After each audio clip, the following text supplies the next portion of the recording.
183 గజాల 3 BHK villa కేవలం 25 లక్షలు మాత్రమే. నమస్తే, India's largest digital media network Suman టీవీకి స్వాగతం. ప్రస్తుతం మనతో ఉన్నారు మోటివేషన్ స్పీకర్ ఆకెళ్ల రాఘవేంద్రరావు గారు. సార్ నమస్తే. సార్ నమస్తే సార్, ఇప్పుడున్న జనరేషన్ లో చూసుకుంటే పెళ్లికి అంటే నాకు తెలిసి పెద్ద అంత ఇంపార్టెన్స్ ఎవరు ఇవ్వట్లేదని మనం చెప్పుకుందాం, ఇచ్చే వాళ్ళ గురించి మాట్లాడుకుందాం. అమ్మాయిలో ఎలాంటి లక్షణాలు ఉంటే అబ్బాయి పెళ్లి చేసుకోవచ్చు అంటారు ఇప్పుడున్న జనరేషన్?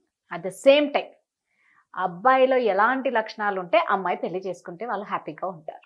ముందు మనం ఒక అమ్మాయిలో ఎలాంటి లక్షణాలు ఉంటే అబ్బాయి అనేది చూద్దాం. బేసికల్గా నేను వ్యక్తిగతంగా పెళ్ళిళ్ళు చేసుకోవద్దంటాను. నేను ఎవరిని కూడా పెళ్లి చేసుకోవద్దంటాను నేను. అది ఎందుకనేది వేరే మీరు ఆశ్చర్యపోకండి, తర్వాత చూద్దాం.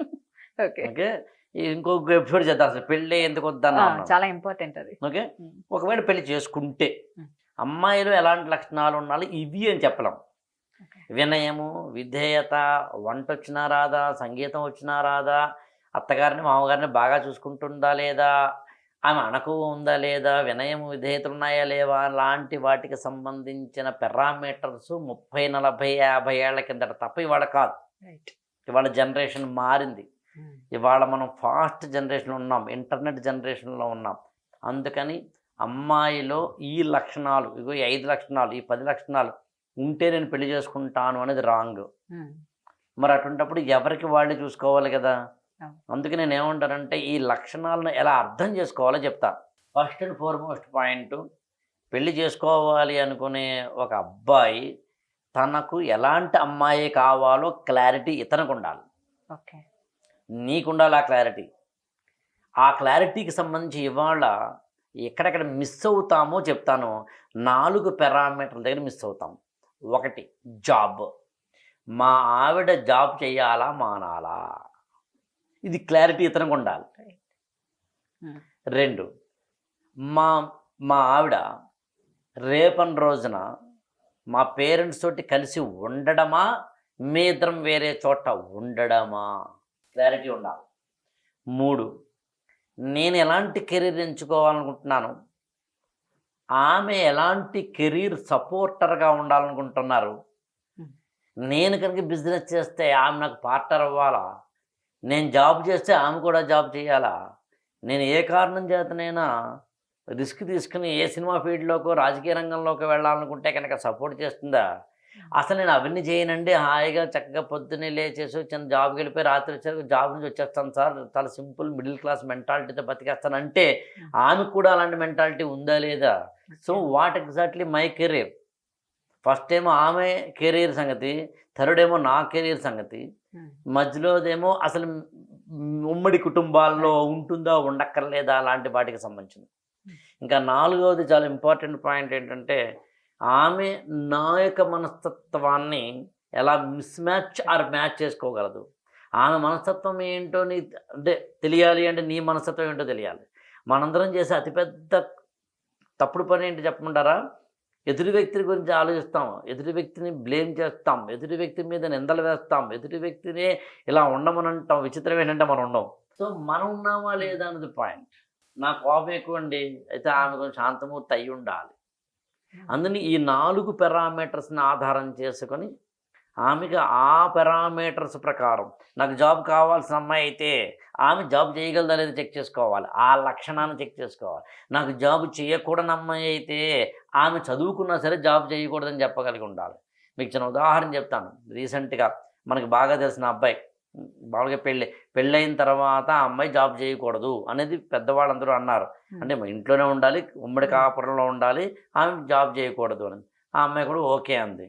నాకు చెప్పారు వీళ్ళకి, అంటే నేను కొంచెం పెళ్ళిళ్ళు లాంటి వాడికి ఎవరన్నా పిలిచినప్పుడు వాళ్ళు ఆల్రెడీ సంబంధాలు చూస్తున్నారు అన్నప్పుడు నేను ఊరుకోను. ఎందుకంటే పెళ్ళి అనేది చాలా కీలకమైన ఘట్టం జీవితంలో. చాలామంది తమ జీవితంలో సర్వనాశనం అయిపోయారు just because of the marital situations పట్ల. అందుకని నేను అన్నాను ఆమెను అప్పుడు నేను అన్నాను ఆమె ఏం చదువుకుంది అని. ఎంఎస్సి చదివింది సార్ అన్నారు ఆయన. ఎంఎస్సి చదివిందా? ఓకే, ఈ రోజులో ఎవరు ఎంఎస్సి చదవరు యాక్చువల్గా. ఓకే, మరి ఎంఎస్సి చదివిన అమ్మాయి రేపొద్దున జాబ్ చేస్తారంటే పెళ్ళయిన తర్వాత ఏం చేస్తారు మీరు అన్నాను నేను. యాక్చువల్లీ ఇంకోటి కూడా చెప్పాడు నాకు, ఎంఎస్సితో పాటు సాఫ్ట్వేర్ కోర్స్ కూడా చేసింది సార్ అని. సో నేను బలంగానే అడిగాను అప్పుడు. అదేంటంటే మీరు ఆమె ఎంఎస్సీ చేసినట్టున్నారు, సాఫ్ట్వేర్ కోర్స్ చేసినట్టున్నారు, పెళ్ళైన తర్వాత కనుక ఆమె జాబ్ చేస్తారంటే మీరు ఏమైపోతారు? లేదంటే మీరు ముందే మాట్లాడుకున్నామనండి అని. నేను అన్నాను, ముందే మాట్లాడుకున్నా ఓకేనా, చదువుకున్న అమ్మాయి నేను జాబ్ చేయనని ఇప్పుడు అంటోంది అంటే పేరెంట్స్ ప్రెషర్ అయి ఉండాలి, ఆమె మొహమాటమై ఉండాలి, లేదా ఇంకేదైనా కారణమై ఉండాలి, లేదా ఆమె అంత గొప్ప ఆదర్శవాది అయి ఉండాలి. చెక్ చేసుకోండి అన్నాను. చేసుకోలేదు. మీరు నమ్ముతారా? పెళ్ళైన అప్పుడే వాళ్ళకి 2 ఏళ్ళు ఏందమ్మా పెళ్ళయి, ఆమె పెళ్ళైన 6 నెలలకు నేను జాబ్ చేస్తాను మావయ్య గారు అనడం మొదలుపెట్టింది. అదేంటమ్మా చెప్పాం కదా అంటే, అప్పుడు ఏదో అన్నానండి, మా అమ్మగారికి మా నాన్నగారు చెప్తే ముందైతే పెళ్ళి కానివే తర్వాత చూద్దామన్నారు, పెళ్ళైతే వాళ్ళే కన్విన్స్ అవుతారులే అన్నారండి. అదేంటి ఎలా కన్విన్స్ అవుతావమ్మా? కన్విన్స్ అవ్వడానికి లేదని, కొట్టుకు చావడం కాదా? అంతే కదా. అందుకని ముందే పెళ్ళి అయిన తర్వాత ఆమె జాబ్ చేస్తుందా లేదా అనే చెక్ పాయింట్లో ఆమె చెప్పిందే నిజమనం, పేరెంట్స్ చెప్పిందే నిజం అనక్కర్లేదు. నువ్వు కాస్త పారామీటర్గా ఆలోచి సరిపోతుంది. ఆమె ఏం చదువుకోలేదు అనుకుందాం, బీఎస్సీ మాత్రమే చదువుకుందాం అనుకుందాం, అప్పుడు తక్కువ ఛాన్సెస్ ఉన్నాయి జాబ్ చేయడానికి. ఆమె ఎంఎస్సీ చేసి, కంప్యూటర్ సైన్స్ చేసి, ఆమె బీటెక్ చదివి, ఎంటెక్ చదివి, ఆమె ఆల్రెడీ సాఫ్ట్వేర్ కోర్స్ చేసి హైదరాబాదులో హాస్టల్లో చిన్నప్పటి నుంచి ఉంటే ఆమె ఆలోచనలు వేరు కదా. అలాంటి అమ్మాయిని తీసుకెళ్ళి అమలాపురంలో ఆదిలాబాద్ అని పెడతారంటే ఎలా కుదురుతుంది? చిన్న ఉదాహరణ చెప్తున్నాను, what ever it may be. అందుకని నేను మీకోసం, మీరు కావాలంటే ప్రత్యేకంగా పెళ్లి మీద మాత్రమే ఎపిసోడ్లు చేద్దాం. పెళ్ళి అసలు ఎలా చేసుకోవాలి, ఎలా చేసుకోకూడదు, పెళ్లికి ముందు ఎలా ఆలోచించాలి, కేస్ స్టడీస్తో సహా చెప్పడానికి సిద్ధంగా ఉన్నాను నేను. ఎలా అంటాం, నువ్వు వ్యాపారం చేస్తానంటే ఆ అమ్మాయి నీవు వ్యాపారం చేసేటప్పుడు ఆమె సహకరిస్తా లేదో చెక్ చేసుకో. పూర్వం ఇలాగే చూసేవారండి.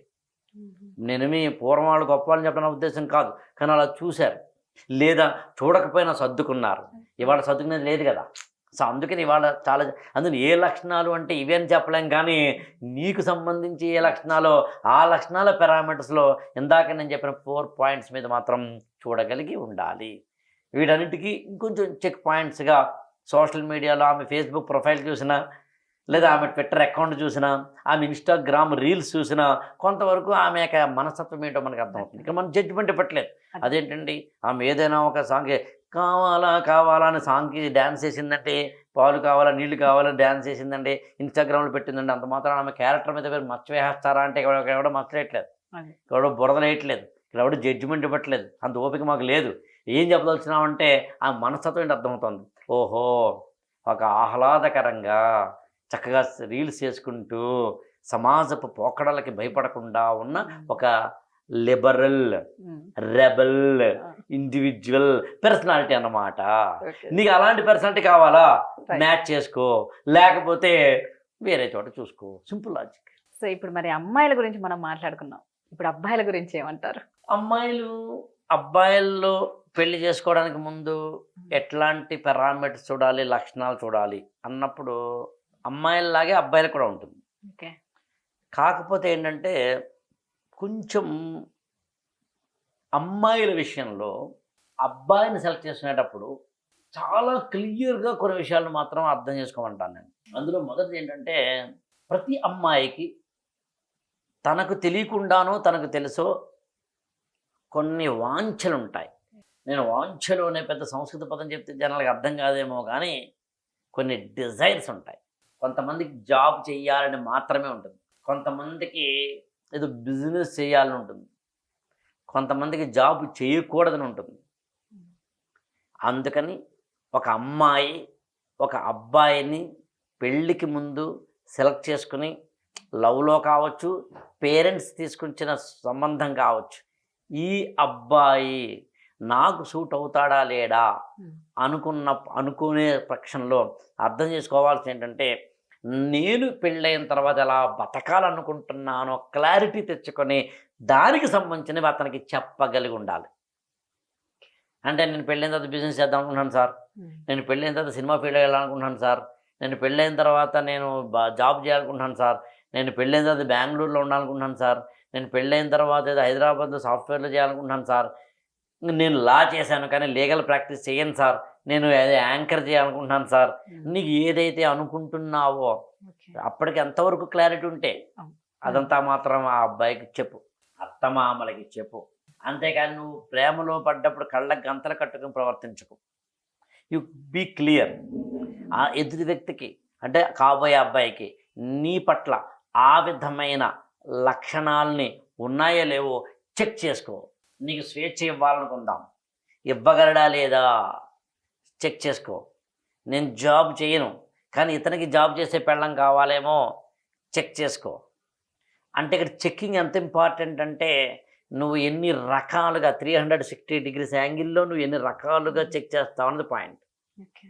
అందం, ఒడ్డు పొడుగు, మాకు ప్రీ వెడ్డింగ్ షూట్కి ఎన్ని కెమెరాలు, వెడ్డింగ్ టైంలో ఎన్ని కెమెరాలు, మా పెళ్ళికి టీవీ సీరియల్ యాక్టర్లోను సినిమా యాక్టర్లు వస్తారా, ఈ పనికి మాలినవన్నీ ఆలోచించడం మానేసి పెళ్ళైన తర్వాత అతనితో నేను ఎలా ఉండాలి, అతను నాతో ఎలా ఉంటాడు, అతని ప్రవర్తన ఎలా ఉంటే నాకు ఆనందం, నా ప్రవర్తన ఎలా ఉంటే ఆనందం అని అతను అనుకుంటాడో నేను ఎలా ఊహించడము కనిపెట్టడము, ఇలాంటి వాడి మీద దృష్టి పెట్టడం విన్నా.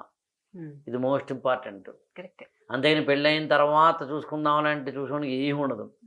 బంధం ఏర్పడుతుంది, ఈలోగా తెలుసో తెలియకో పిల్లలు పుడితే ఇంకాను బాధ్యతలు, తాళ్ళు, ముళ్ళు, విప్పుకోలేం, బాధలు, బ్లేమింగ్స్, కోర్టులు, కేసులు, ఎక్కడికో వెళుతుంది జీవితం.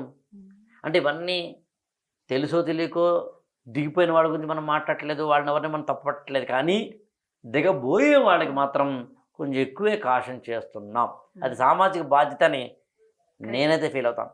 ఒక ఐఏఎస్ ఎగ్జామినేషన్ ప్రిపేర్ అవుతున్న స్టూడెంట్కి నేను కోచింగ్ ఇవ్వడాన్ని ఎంత బాధ్యతగా స్వీకరిస్తానో పెళ్ళి చేసుకునే అబ్బాయి అమ్మాయి విషయంలో ఇంకెక్కువ జాగ్రత్త చెప్పడానికి ఇష్టపడతారు. దానికి కనీసం సిలబస్ ఉంది, బుక్స్ ఉన్నాయి, మెటీరియల్ ఉంది. దానికి కూడా కాదు, ఐఏఎస్ ఎగ్జామినేషన్ మెటీరియల్ ఉంది, ఇక్కడ అదే లేదు. ఇక్కడ మాలాంటి వాళ్ళ అనుభవాల కన్నా నిక్కచ్చిగా చెప్పడం అంటాను నేను. అనుభవం ధైర్యం ఉండాలి. పెళ్ళే చేసుకోవద్దు అని చెప్పడానికి ఎంత ధైర్యం ఉండాలి. నిజమే. మరి చాలా మంది ఏమనుకుంటారంటే పెళ్ళి అనేది వద్దని అనగానే నా మ్యారిటల్ లైఫ్ బస్ స్టాండ్ అయిపోయిందేమో అని చెప్పి అంటున్నాడేమో అనుకుంటారు. పాపం వాళ్ళు రూల్ లేదు కదా. అట్లా మీరు అన్నట్టు ఏంటంటే జీవితంలో పెళ్లి అనేది చాలా ముఖ్యమైన ఘట్టం. చాలా either failure, either success or success. జీవితంలో 3 అసలు మన చేతులు లేవు. ఒకటేమో పుట్టుక, రెండేమో చావు, మూడేమో పెళ్ళి. పుట్టుక ఎవరికి పుట్టాలో, ఎప్పుడు పుట్టాలో, ఎక్కడ పుట్టాలో మనం డిసైడ్ చేయలేదు. చావు ఎప్పుడు పోవాలో, ఎలా పోవాలో, ఎక్కడ పోవాలో, ఎందుకు పోవాలో మనం డిసైడ్ చేయలేదు. ఈ మధ్యలో ఒకే ఒకటి పెళ్ళిని మనం డిసైడ్ చేస్తామని అనుకుంటాం. మనం very very very wrong. Actual కాదు, మనం అనుకున్నది అప్పుడప్పుడు అయ్యింది కాబట్టి, అలా అయిన వాళ్ళు ఒక 10 మందో 15 మందో 50 మందో మనం చూస్తాం కాబట్టి పెళ్ళి మన చేతిలో ఉందనుకుంటాం. కాదు, పెళ్ళి అనేది మన చేతిలో లేదు. చాలామంది చూడండి, పెళ్ళై వెంటనే విడిపోయిన వాళ్ళని చూస్తాం, పెళ్ళై 10 ఏళ్ళకి విడిపోయిన వాళ్ళని చూస్తాం, పెళ్ళై 50 ఏళ్ల తర్వాత విడిపోయిన వాళ్ళని చూస్తాం, పెళ్ళైన 2 ఏళ్ళకే భర్తను పోగొట్టిన వాళ్ళనో భార్యను పోగొట్టిన వాళ్ళని చూస్తాం, పెళ్ళై పిల్లలు పుట్టిన తర్వాత పెళ్ళిళ్ళు చేసిన తర్వాత విడిపోవడాలు చూస్తాం. ఆ విడిపోవడాలు అనేవి ఏ రూపంలో ఉండవచ్చు. అందుకని ఈ పెర్ముటేషన్స్ అండ్ కాంబినేషన్స్ ఎలాగైనా ఉండవచ్చు. అందులో ఇవాళ కాలం మారింది కాబట్టి ఎప్పుడైనా కానీ ఏ బంధమైనా కానీ నిలబడాలంటే గుర్తుంచుకోండి, ఒకడు ఇంకొక మాట వినాలి, ఒకళ్ళు ఇంకొక మాట వినాలి. ఇప్పుడు ఉన్నాం మనం, మీరు ప్రశ్న అడుగుతున్నప్పుడు నేను వినాలి, నేను ఆన్సర్ చెప్తున్నప్పుడు మీరు వినాలి. మనిద్దరము చేస్తున్న పనిని కెమెరామెన్ బంధించాలి. ఇక్కడ ఎవరైనా సరే ఇంకొకళ్ళకి లోబడే ఉండాలి సిట్యుయేషన్ బట్టి. మనిద్దరం ఇప్పుడేమో కెమెరామెన్కి లోబడి ఉండాలి. ఉదాహరణ ఇలా చెయ్యి, ఇలా అటు ఇటు తిప్పుతుంటే ఆయన ఏమంటారు, వద్దండి ఫ్రేమ్లో, అవుట్ ఆఫ్ ద ఫ్రేమ్ అంటారు. అవునా కదా? అందులో ఒకళ్ళకి ఒక మాట వినాల్సిందే. డ్రైవర్ మాట కూర్చున్నోడు వినాలి, కూర్చున్నోడు మాట డ్రైవర్ వినాలి. కూర్చున్నోడు ఇలా వెళ్ళు అలా వెళ్ళు అని చెప్పేటప్పుడు డ్రైవర్ వినాలి. అందుకని ఓవరాల్గా ఇక్కడ ఒకడికి ఒక మాట వినాలి. కానీ ఇవాళ మనం ఏ జనరేషన్లో ఉన్నామంటే, ఏ కాలంలో ఉన్నామంటే ఎవడి మాట వినని కాలంలో ఉన్నాం. అది పెద్దవాళ్ళని చిన్నవాడు దాకా నువ్వు చెప్తే నేను వినవేంట్రా అని మొన్ననే ఎల్కేజీ నుంచి యూకేజీకి వచ్చినోడు అంటున్నాడు, పీజీ చేసేసి పెళ్ళైనోడు అంటున్నాడు, పెళ్ళము అంటుంది, మొగుడు అంటున్నాడు, పిల్లలు అంటున్నారు, అమ్మ అంటోంది, అననివాడెవడు. అందుకని ఇవాళ సమయంలో ఏ రిలేషన్ అయినా కానీ కావాలంటే తుప్పకని తెంపేసుకోవచ్చు. కావాలంటే చూడండి, ఎనీ రిలేషన్.